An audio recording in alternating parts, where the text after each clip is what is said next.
I'm Natasha Kirchuk, and thanks for joining us from our studios in Israel. Coming up in today's newscast, Israel's ambassador to Jordan is barred from the Jordanian embassy. Israel removes all of its security measures from the Temple Mount, and a new Israeli invention could make sure you never misunderstand anyone again. Stay tuned for the latest news in Israel.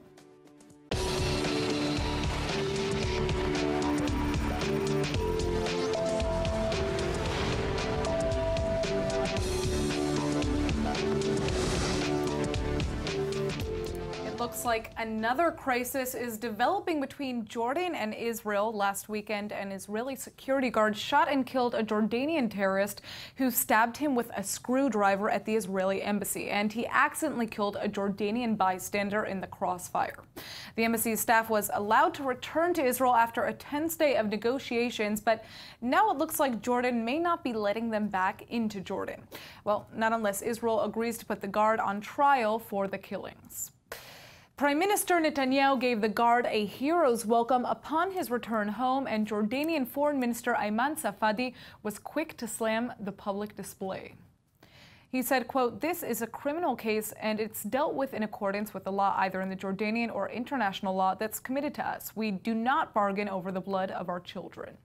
Now, Jordanian media is saying Israel's ambassador Einat Schlein and her staff won't be allowed back to their embassy in Jordan, not unless Israel guarantees to prosecute the guard for killing 2 Jordanians. The Jordanian government has yet to confirm these reports, but this could very well be a big drama on already strained relations. The Israeli government has officially removed all security infrastructure from entrances to the Temple Mount in yet another effort to diffuse heightened political and religious tensions in the region. But even after following the demands of rioting Muslims, protests still aren't stopping. Israel put up metal detectors on the Temple Mount after 2 Israeli policemen were killed by terrorists who had stashed their guns at the holy site. The security move set off major riots, with Muslim leaders claiming Israel was attempting to increase control over the compound. But even after Israel removed the metal detectors, it wasn't enough. Now Israel has agreed to also remove newly implemented surveillance cameras, and judging on how much the Israeli government has been giving into Palestinian demands, may stop even searching individual persons. The spokesman of the Fatah party is now saying that the Palestinian Authority will not even tolerate security searches on people of interest, because the matter has to do with sovereignty over Jerusalem. They are trying to remove the doors and the cameras and etc. But the main message is they want to finish the occupation. Well, despite Israel's concessions to remove all security measures at the compound, Muslim leaders initially still called off morning prayers at the Temple Mount, leading many Israelis to feel hopeless. To refuse to go in, it's especially now that the metal detectors aren't there, if they continue that, then it's showing that that's just an excuse, and that they're looking for an excuse to escalate the situation. Both Hamas and PA President Abbas's Fatah party have repeated calls for increased confrontations with Israel following escalations on the Temple Mount. But now it looks like the Jerusalem Mufti has announced a return to prayers at the holy site. The compound is the holiest site in Judaism and the 3rd holiest in Islam, but Jews are not allowed to pray at the Temple Mount when they visit. Here to help us further analyze the ongoing situation at the Temple Mount is Dr. Mordechai Kedar, a lecturer at Babylonian University who served for 25 years in IDF military intelligence and is an expert in the Israeli-Palestinian conflict. So, Professor Kedar, will these riots ever die down? Well, it all depends on Israel. First of all, we have to understand the motivation for these riots. It's not about magnetometers, it's not about cameras. It's about the fact that Muslims cannot accept the fact the Jews actually are the masters of Jerusalem. And this is what brought the whole thing, because when Israel demonstrates that Israel is the sovereign power on the Temple Mount, here is where they are aggravated, because according to their view, Islam came to the world to negate Judaism, to cancel Judaism, to turn Judaism into null and void. No. And according to their view, Islam is the only religion in the world, according to the Quran. And here Jews are coming back to life after Islam came to the world. Here's the question. You know, after the decision to remove these security barriers, the metal detectors, the surveillance cameras, everything, what do you think Israel's position will be in future negotiations with the PA? Because, I mean... No, now they will raise their demands.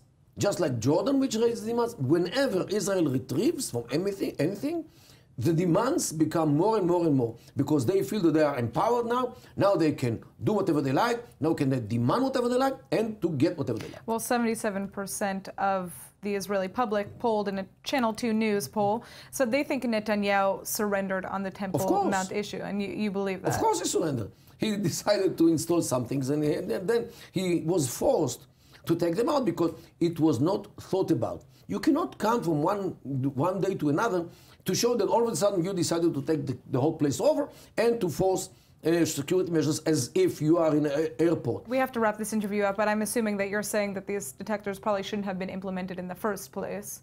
After a discussion of the whole thing with experts who understand about Islam. Okay. Look, the whole defeat is not only the government, it's also the liberal thinking that everybody wants peace and everybody wants to live peacefully with each other. This is how, and religion plays no role. This is actually what we saw during the last 2 weeks, that this assumption is maybe in the West, in Europe, in America, but here in the Middle East, motivation, the biggest motivation for anything is the religion, and unless we recognize it, we do not understand the whole Middle East. All right. Well, thank you so much for joining us, Mordechai Kedar. Thank you.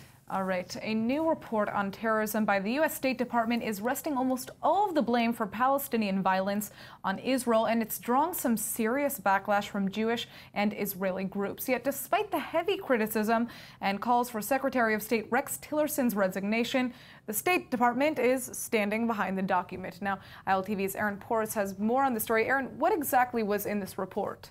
So I'll get into more details in the report itself, but essentially what it does is it largely ignores the fact that Palestinian incitement has played a role in terrorism in the Middle East, and it places the majority of the onus of why the violence is occurring at Israel's feet. They're saying it's all your fault. You know, they say it explicitly calls for violence against Israeli. They say they rarely do that in the document about the PA. Now this is about a group of people where, you know, you have Palestinian Authority President Mahmoud Abbas is now in the 12th year of a 4-year term, who just in the past 2 weeks has incited violence over the metal detectors, and they still pay salaries to Palestinian terrorists. So this document is drawing a lot of ire. Absolutely. Well, let's check out the rest of your report. According to the report, quote, continued drivers of violence included a lack of hope in achieving Palestinian statehood, Israeli settlement construction in the West Bank, settler violence against Palestinians in the West Bank, the perception that the Israeli government was changing the status quo in the Temple Mount, and IDF tactics that the Palestinians consider overly aggressive, end quote. The report then goes on to praise the Palestinian Authority for taking significant steps during President Abbas's tenure since 2005 to ensure that the PA doesn't create or disseminate content that incites violence. This sentence itself is interesting because the fact that President Abbas is now in the 12th year of a 4-year term can be used as evidence of his corruption. Jewish groups and supporters of Israel have immediately slammed the report, calling it bigoted, biased, anti-Semitic, and error-ridden, demanding that the secretary retract it as soon as possible. Illinois Republican Congressman Pete Roscom also argued that, quote, the State Department report included multiple findings that are both inaccurate and harmful to combating Palestinian terrorism, end quote. He then pointed out that just since September 2015, over 1,818 stabbing attacks, 159 shooting attacks, and 60 vehicular ramming attacks have killed a combined 50 Israelis and injured nearly 1,000. He then said that, quote, President Abbas, who deemed this terror wave a peaceful uprising, was a key supporter of these heinous attacks, end quote. The Lebanese terror organization Hezbollah is making new gains on the Syrian-Lebanon border. The group has just struck a huge blow to jihadi fighters based around the Jurad al-Sal mountains and is now setting its sights on the Islamic State. And both Israeli and American leaders are aware that this is a growing threat to Israel. Hezbollah's latest skirmish with these al-Nusra jihad fighters has also given them critical new combat experience on an unfamiliar terrain. حزب الله اعتاد في لبنان مع قتاله مع إسرائيل أن يقاتل في الأشجار والغابات، وهذه أول مرة يقاتل حزب الله في بيئة جردية على ارتفاع 2450 متر. This comes just 2 days after President Trump, standing alongside the Lebanese President Saad Hariri, denounced Hezbollah at the White House. Apparently, he didn't realize the man next to him was one of Hezbollah's biggest allies. Hezbollah is a menace to the Lebanese state, the Lebanese people, and the entire region.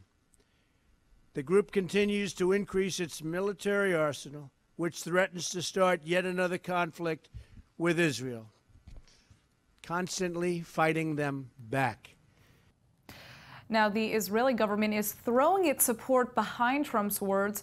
Intelligence Minister Israel Katz is agreeing that, quote, Hezbollah has fueled the humanitarian disaster in Syria. He claims that the organization likes to portray itself as the defender of Lebanon, while in fact it's very clear that it fights only for itself and Iran. Trump has promised U.S. military aid to help assist Lebanon in fighting the Islamic State, although he hasn't yet revealed exactly when, where, or how much. The boycott, divestments, and sanctions movement against Israel is pushing to boycott Israeli industrial zones in the West Bank.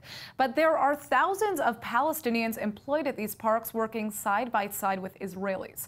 And now Israel is claiming a boycott could end up hurting peace instead of helping. So we decided to get an inside look at how these development centers are actually impacting the lives of Palestinians and Israelis alike.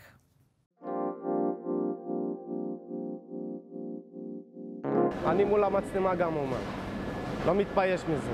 רוצים לחיות, לא רוצים מלחמות יותר מזה. ופה זה סמל של דו-קיום, את האמת. ממש זה סמל של דו-קיום. This is Mujahid Ahmed. He's a Palestinian from the West Bank town of Azun Atma, but he works for an Israeli company in the Ariel Industrial Park, one of 16 Israeli development centers built in the West Bank.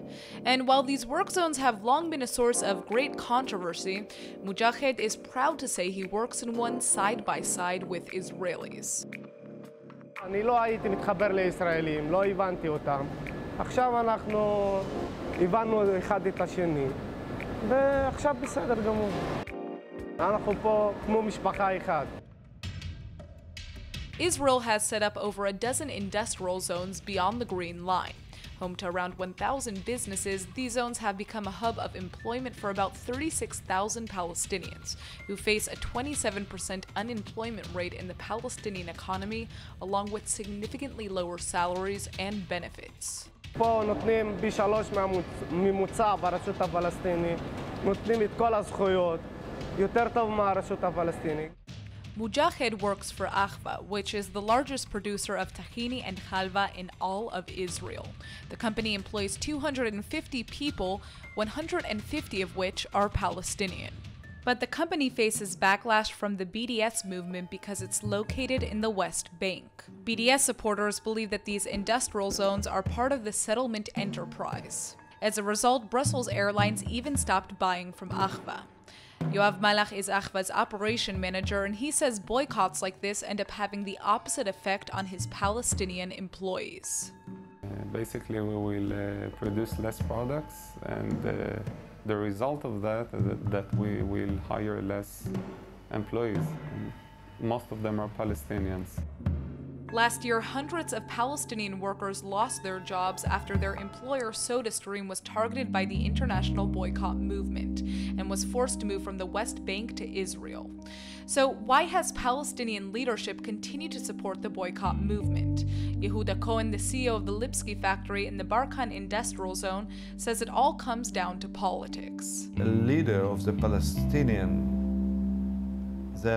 it's not important for them at all if the people will lose work or not lose work. Ideology. In practice, the best thing for Israelis and Palestinians who, oh, by the way, happen to be neighbors living side by side, is to build an economy where everyone is cross-pollinating and building together. The industry that we can build together is going to be a lot stronger and benefit all of the populations. Israeli industrial zones in the West Bank pump about $300 million into the Palestinian economy through salaries. But boycott supporters claim the parks undermine a future Palestinian state since they're built on occupied Palestinian land and prevent the Palestinian economy from flourishing on its own. The Israeli government vehemently denies that its industrial zones are illegal and that their status should be determined in peace talks with the Palestinians. But for the Palestinians and Israelis working side by side in these zones, they're just tired of the politics. צריכים לחיות יהודים לצד ערבים, מספיק מהמלחמות. את לא יכולה להפריד בין שני העמים, גם בעבודה, גם ב... למה אנחנו שותים מן אותו מים, אותו אוויר, אותו מקום? כי למנוע את האלימות משני הצדדים, צריך שלא תהיה שנאה קודם. כן. אני צדקתי מה שאמרתי? הוא נותן לי אוקיי.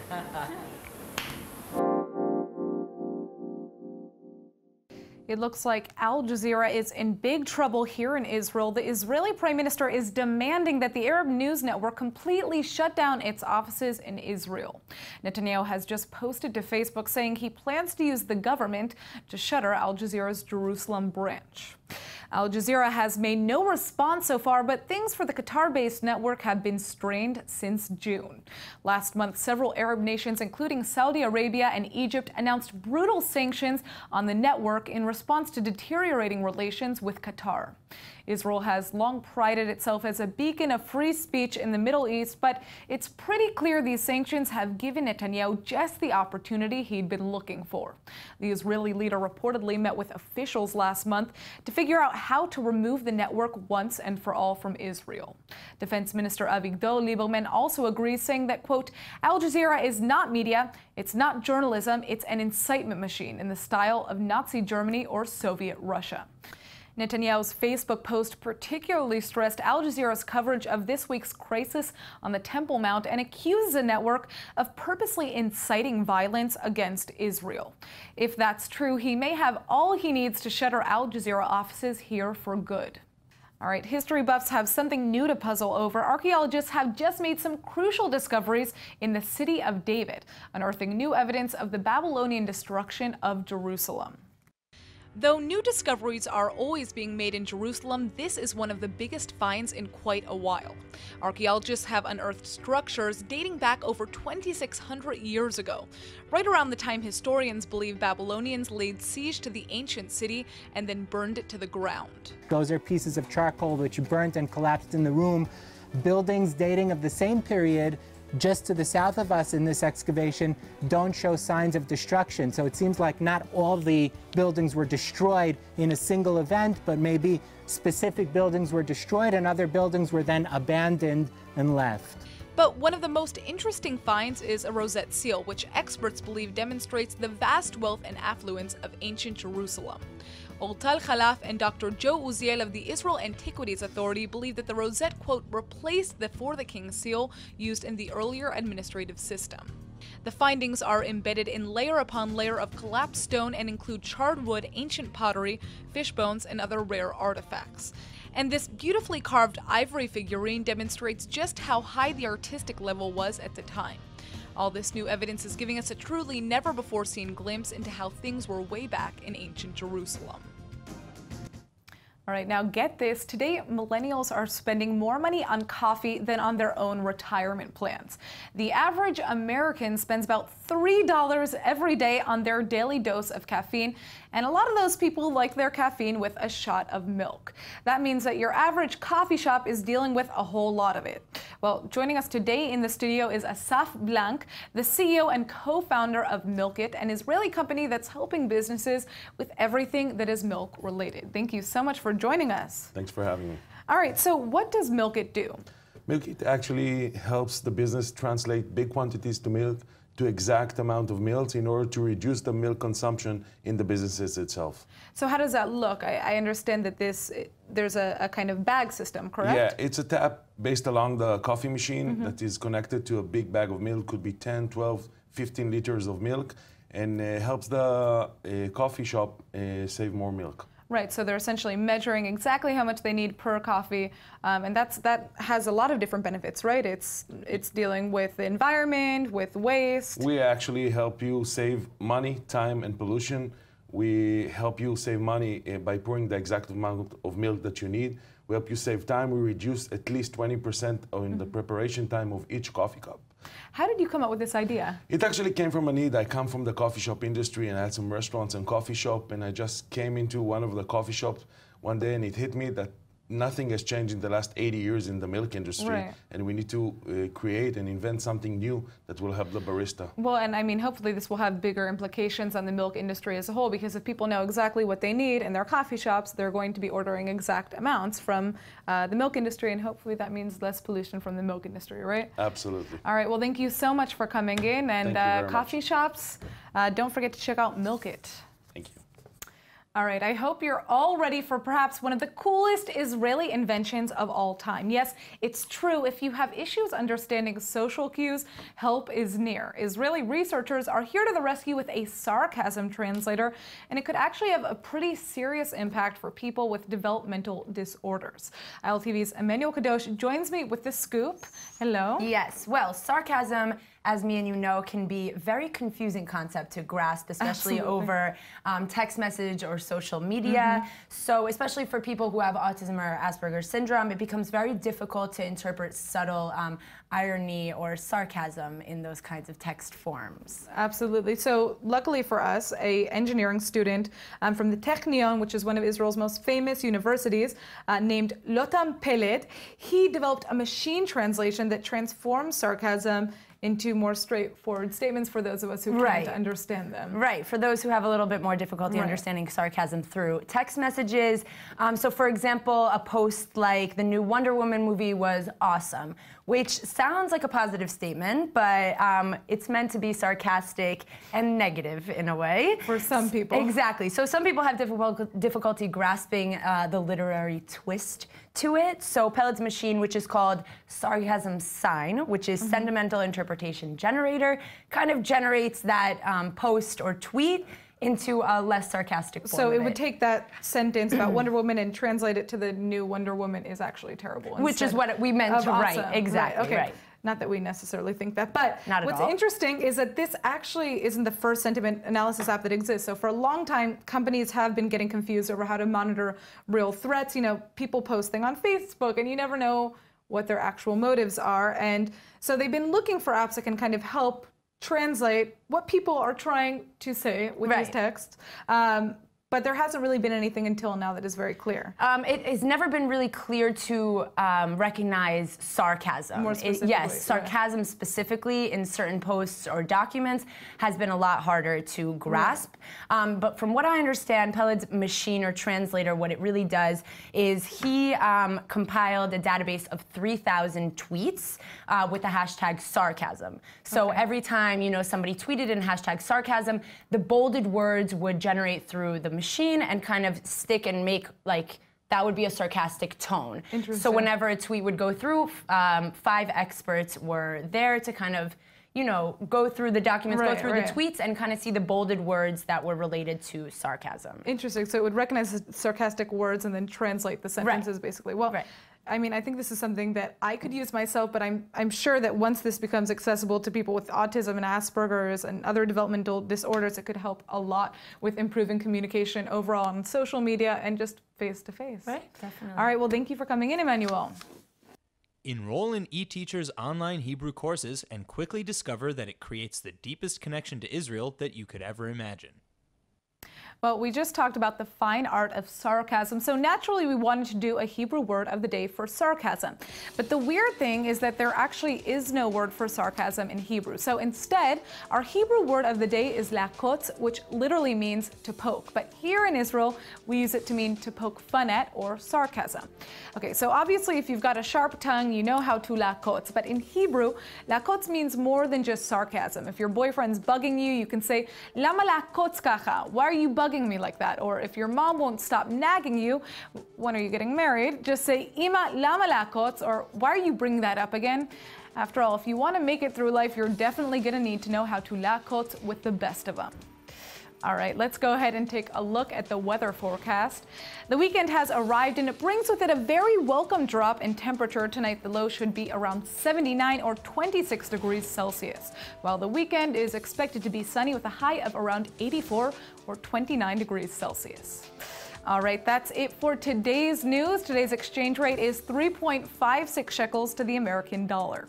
Remember to sign up for our daily newsletter at iltv.tv. I'm Natasha Kirchuk, and thanks for watching.